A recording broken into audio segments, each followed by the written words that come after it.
Majelis Hakim yang terhormat, tim penasihat hukum dan terdakwa yang kami hormati.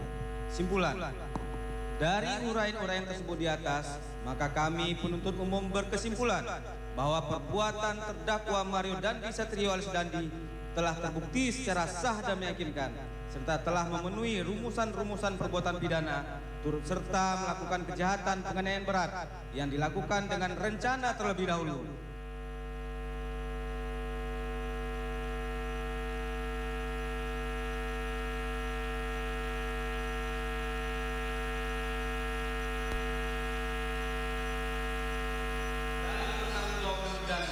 Ataupun tidak ditemukan adanya alasan-alasan pemaaf maupun alasan-alasan pembenar atas perbuatan terdakwa. Oleh sebab itu, terhadap perbuatan terdakwa tersebut, maka terdakwa wajib mempertanggungjawabkan, dan untuk itu terdakwa harus dijatuhi hukuman yang setimpal dalam perbuatannya.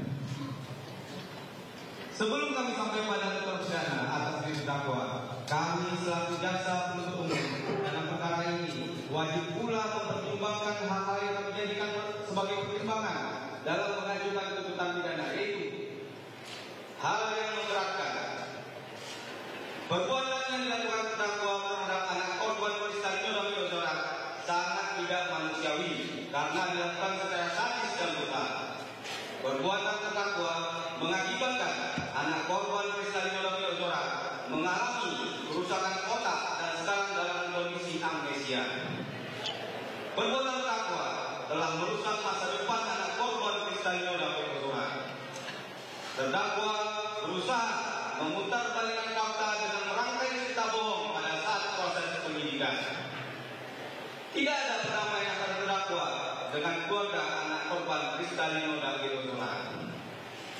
Hal yang meringankan.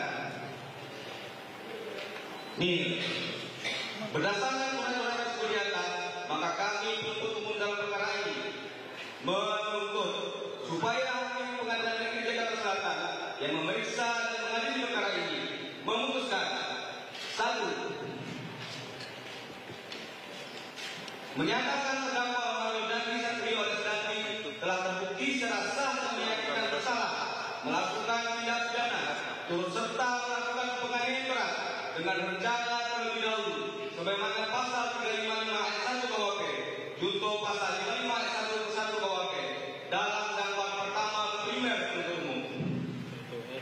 2.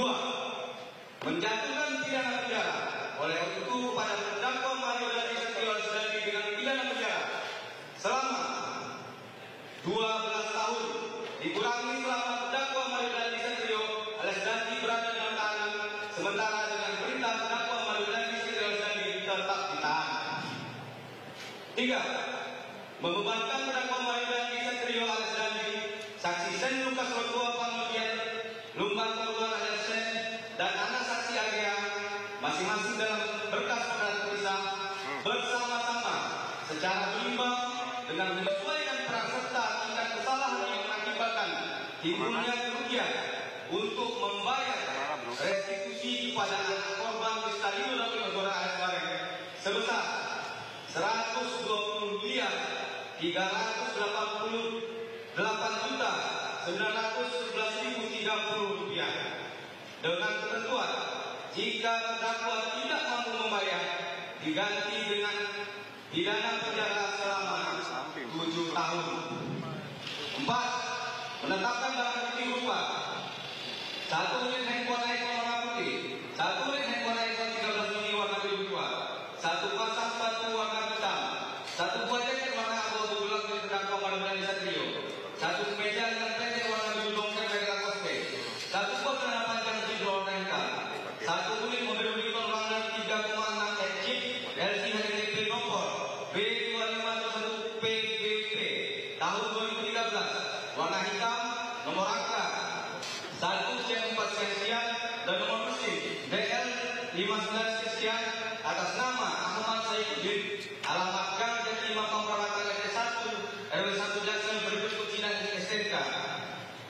1 plat nomor B120DN, 1 unit handphone iPhone warna hitam, 1 buah kaos lengan pendek dari Uniqlo ukuran M Made in Indonesia warna abu-abu gradasi merah gelap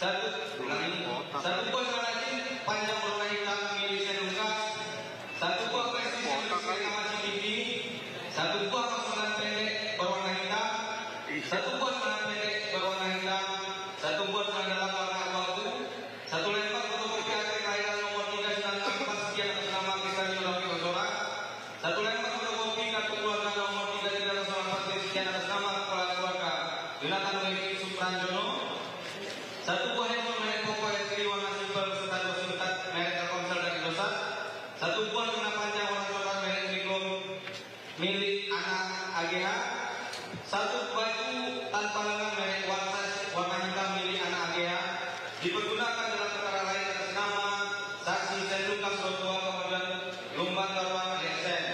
4. Menetapkan agar terdakwa Manudani Satrio alias Dandi membayar biaya perkara sebesar Rp5.000. Sebelum kami menutup pembacaan tuntutan ini, izinkan kami menyampaikan suatu masih hukum untuk bahan refleksi kita semua. Consequences of crime serve as reminders that justice is achieved through proportional punishment oleh Oliver Vanderhoff. Demikian tuntutan pidana ini kami bacakan dan diserahkan dalam sidang hari Selasa tanggal 15 Agustus 2023. Semoga Tuhan Yang Maha Kuasa memberikan kekuatan langit dan batin kepada kita semua dalam rangka melaksanakan penegakan hukum. Demikian penuntut umum ditandatangani. Terima kasih.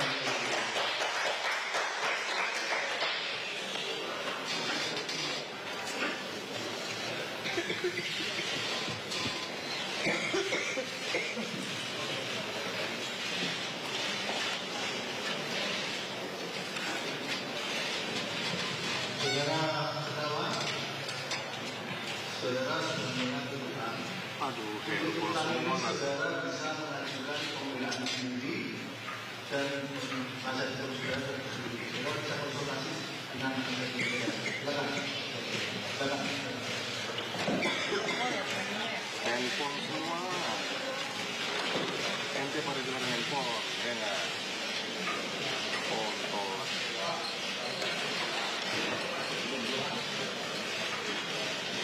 Kena truk.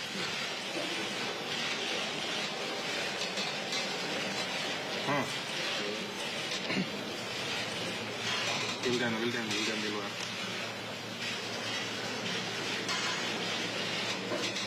Teleponin aja, bro.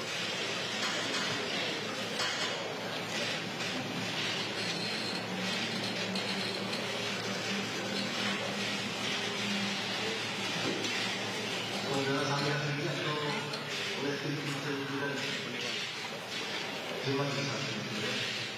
Baik-baik dari saya akan saya sampaikan di persidangan berikutnya. Kalau kamera kan baru gua ganti. Itu videonya gua kagak kelihatan. Gitu ya. Jadi di samping dengan saudara kita bisa ditentukan. Baik, untuk pembelaan majelis dibuka tanggal 27 Agustus 2023. Jadi kami dibutuhkan 22 hari Selasa.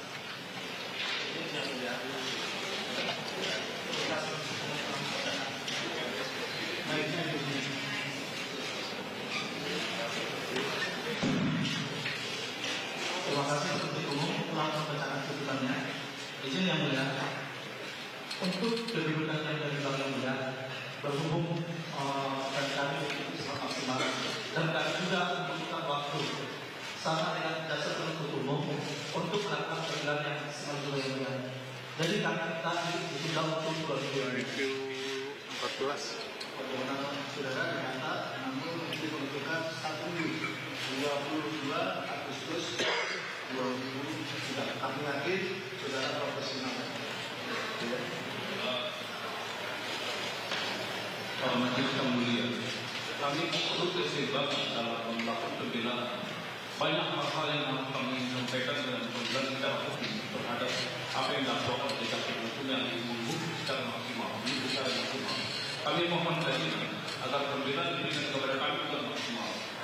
Karena itu kami mohon begini, seperti bagaimana telah diberikan waktu yang cukup dan maksimal kepada jaksa penuntut umum.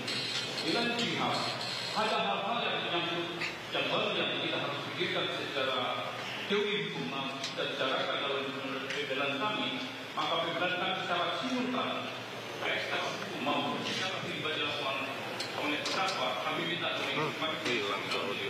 Baik, tanpa mengurangi hak sedangkan. Jadi, kita tetap menetapkan hari Selasa 22 Agustus 2023 untuk pemilihan.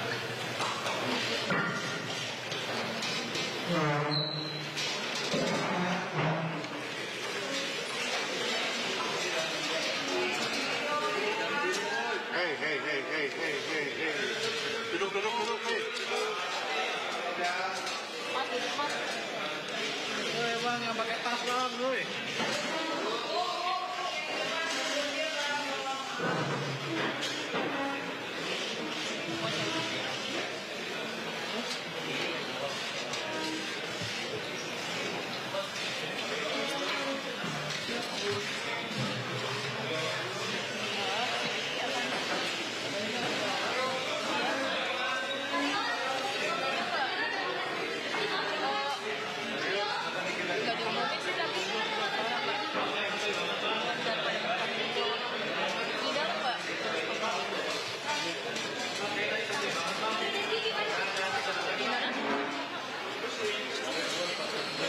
Clear ya? Oh iya boleh.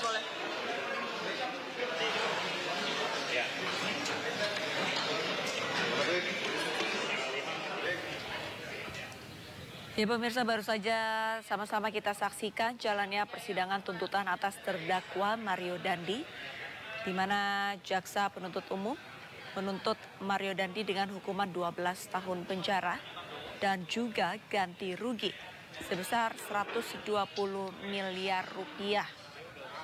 Disebutkan bahwa Mario Dandi dianggap terbukti secara hukum dan meyakinkan melakukan penganiayaan berat terhadap David Ozora hingga mengalami penurunan kesadaran. Jaksa penuntut umum juga menyebut bahwa penganiayaan berat dilakukan Mario Dandi secara terencana. Penganiayaan mengakibatkan rusaknya fungsi dan struktur otak David Ozora hingga mengalami cacat permanen. Dalam persidangan, jaksa juga menjabarkan dampak lain, di mana diantaranya adalah terjadinya penurunan fungsi motorik, emosional, dan daya pikir yang berkepanjangan. Seusai jaksa penuntut umum membacakan hasil tuntutan dari tim kuasa hukum David Ozora, meminta waktu untuk menyiapkan pembelaan.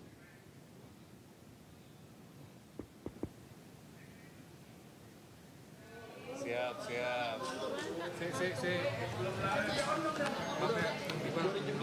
Belum.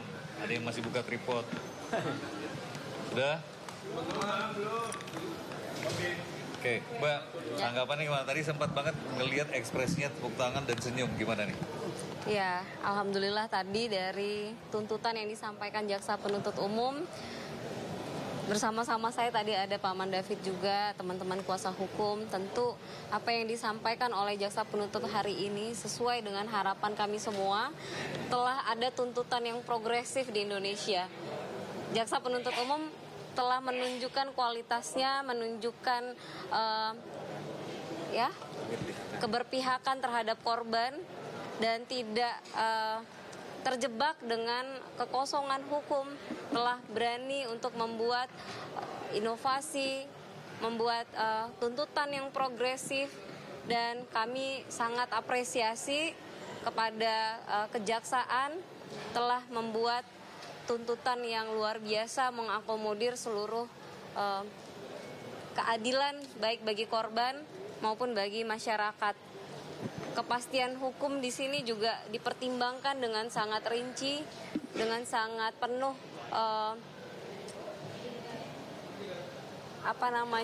pertimbangan yang luar biasa, sehingga kami tidak bisa menahan haru ya tadi. Kami berharap terkait dengan tadi jaksa sampaikan tuntutan terhadap terdakwa Mario Dandi adalah tuntutan yang maksimal, terkait dengan pasal 355 penganiayaan berat terencana, yaitu 12 tahun penjara. Dan terkait restitusi, jaksa sampaikan untuk kepada para terdakwa, baik itu Mario Dendi, baik itu Shane Lucas ataupun pelaku anak AG, diperhitungkan sesuai dengan perannya untuk membayar restitusi sebesar 120 miliar kepada anak korban. Dengan perhitungan yang saya rasa sudah komprehensif berdasarkan apa yang disampaikan oleh LPSK waktu itu terkait apa yang dialami oleh anak korban, baik material, imaterial, juga terkait dengan seluruh mental, kesehatan, fisik, masa depan yang telah dialami oleh anak korban. Dan luar biasanya tuntutan progresif di sini ketika tidak mampu, tidak mau, ya bukan saja tidak mampu dan tidak mau membayar restitusi, maka terdakwa harus diganti dengan hukuman penjara 7 tahun. Tadi di dalam penjelasan disampaikan kalau dia telah membayar maka baru tidak dikenakan terkait dengan pidana penjara. Jadi kalau kita total ada sekitar 19 tahun ya. 19 tahun, 12 tahun tuntutan pidana pokoknya, kemudian 7 tahun apabila terdakwa tidak membayar restitusi sebesar 120 miliar kepada anak korban. Seperti itu. 7 tahun pengganti restitusi itu menurut Anda sudah cukup adil? Saya pikir ini adalah terobosan yang luar biasa, tidak hanya melepaskan kepada normatif ya. Tadi saya juga melihat jaksa menganalogikan dan mengambil beberapa pertimbangan jurisprudensi terkait dengan ketika restitusi tidak dibayarkan apa pengganti yang layak. Tentu kalau ini hanyalah kurungan tentu tidak adil, 2 kali tidak adil bagi korban. Pertama ketika dilakukan perbuatan pidana yang sungguh brutal, kejam, biadab tadi, kemudian ketika masa depannya tidak dikembalikan. Sehingga saya rasa 7 tahun itu pasti sudah berdasarkan pertimbangan, dan apabila tidak dibayar totalnya masih 19 tahun terhadap si terdakwa ini. Gitu. Orang tua Pak Jonathan sudah komunikasi juga dengan hasil ini? Sudah, tadi saya sudah sampaikan, beliau belum sempat membalas ya, mungkin masih sedang mendampingi David. Tetapi apa yang kami dengar dalam tuntutan jaksa penuntut umum hari ini tentu adalah apa yang kami harapkan, dan tentu harapan paling besar kami adalah nanti di dalam putusan. Tadi di tuntutan kita juga mendengarkan terkait hal-hal yang memberatkan, bahwa dia selama ini tidak konsisten dalam memberikan keterangan, bahkan merusak kronologis, sama seperti yang kami sampaikan sebelum-sebelumnya. Dan hal-hal yang meringankan adalah nihil ya, artinya seluruh hal-hal yang meringankan diabaikan dengan keseluruhan pemberatan yang terjadi selama proses persidangan. Kami berharap tuntutan hari ini akan menjadi langkah juga yang diambil oleh pengadilan, majelis hakim dalam menentukan dan memberikan vonis hukum, putusan yang berkeadilan bagi korban, yang memberikan kepastian hukum bahwa keadilan itu memang buat seluruhnya, kesejahteraan, keadilan, semuanya adalah untuk kepentingan korban. Dalam hal ini sama seperti yang disampaikan oleh jaksa, kami berharap hakim juga memberikan putusan yang progresif. Seperti itu. Tapi ada kekhawatiran tidak Mbak? Karena kan aturan pengganti restitusi ini kan belum ada. Tadi juga dijelaskan dalam analisis yuridis dari jaksa. Ya. Kalau kemudian pengganti restitusi 7 tahun itu tidak dikabulkan oleh majelis hakim, gimana harapannya kemudian?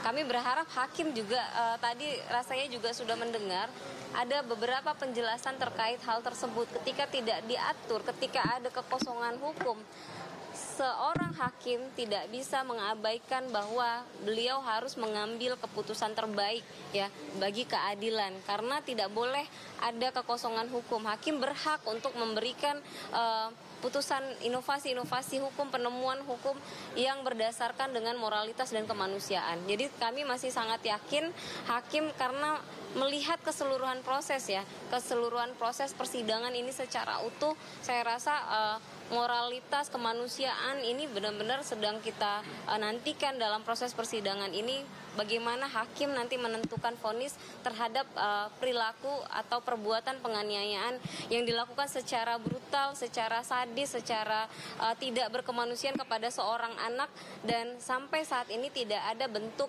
penyesalan yang kami dapatkan dari pelaku ini, baik secara di dalam proses persidangan, perbuatan, sikap, ataupun hal-hal lainnya. Gitu. Untuk Shane nanti kan akan jadi giliran terakhir nih Mbak. Keinginannya gimana tuh untuk pidana maksimal yang juga sama 12 tahun? Ya, kami serahkan kepada jaksa penuntut umum dan nanti majelis hakim, karena memang peranan daripada Shane Lucas ini kan juga bukan peranan yang kecil. Artinya keseluruhan proses ini adalah bagian dari keikutsertaan, sehingga pasal yang bisa sanksi yang bisa diberikan kepada Shane Lucas ini tentu sama dengan pelaku utama, tetapi pasti saya rasa akan ada pertimbangan baik dari jaksa penuntut umum maupun hakim, karena tadi jaksa penuntut umum sudah juga memberikan beberapa narasi-narasi terkait dengan keikutsertaan Shane. Mungkin ada yang mau ditambahin? Ya, tambahan sedikit aja. Intinya hari ini kami dari tim kuasa hukum korban berterima kasih dan mengapresiasi langkah berani dari kejaksaan untuk berani menerobos hal-hal yang sifatnya legalistik. Artinya jaksa penuntut umum hari ini sudah membuktikan bahwa keadilan itu ada dan akan datang.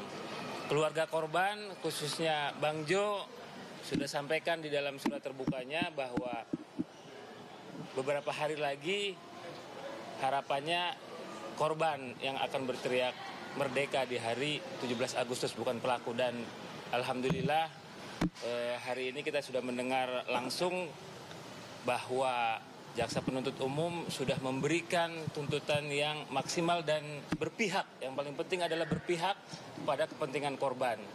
Dan tentu di hari 17 nanti David mudah-mudahan bisa dengan lantang berteriak merdeka. Terima kasih, itu aja. Terima kasih, itu aja ya. Terima kasih. Mbak, makasih ya. Merepotkan, terima kasih. Sorry ya. Posisi gue lagi enak tadi, takutnya gimana gitu.